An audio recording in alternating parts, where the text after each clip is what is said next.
This is the turning point. So, just like always, the mortgage broker connects the family with a lender and a mortgage, making his commission. The family buys a big house. The lender sells the mortgage to the investment banker, who turns it into a CDO and sells slices to the investors and others. This actually works out nicely for everyone and makes them all rich. No one was worried because as soon as they sold the mortgage to the next guy, it was his problem. If the homeowners were to default, they didn't care. They were selling off their risk to the next guy and making millions, like playing hot potato with a time bomb. Not surprisingly, the homeowners default on their mortgage, which at this moment is owned by the banker. This means he forecloses and one of his monthly payments turns into a house. No big deal. He puts it up for sale.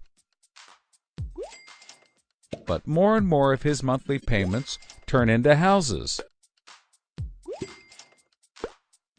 Now there are so many houses for sale on the market, creating more supply than there is demand, and housing prices aren't rising anymore. In fact, they plummet. This creates an interesting problem for homeowners still paying their mortgages.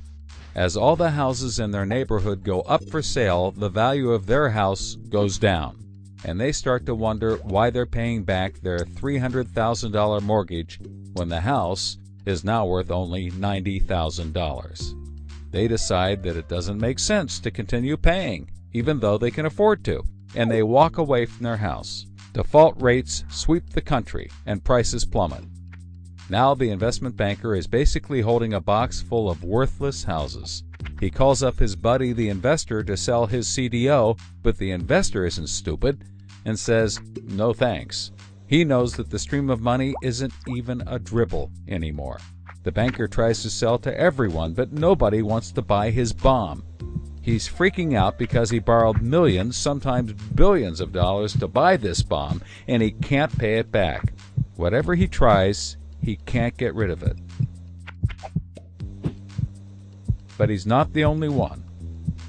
The investors have already bought thousands of these bombs. The lender calls up trying to sell his mortgage, but the banker won't buy it, and the broker is out of work. The whole financial system is frozen, and things get dark.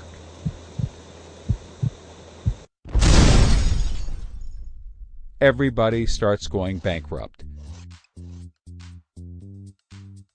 But that's not all. The investor calls up the homeowner and tells him that his investments are worthless. And you can begin to see how the crisis flows in a cycle. Welcome to the crisis of credit.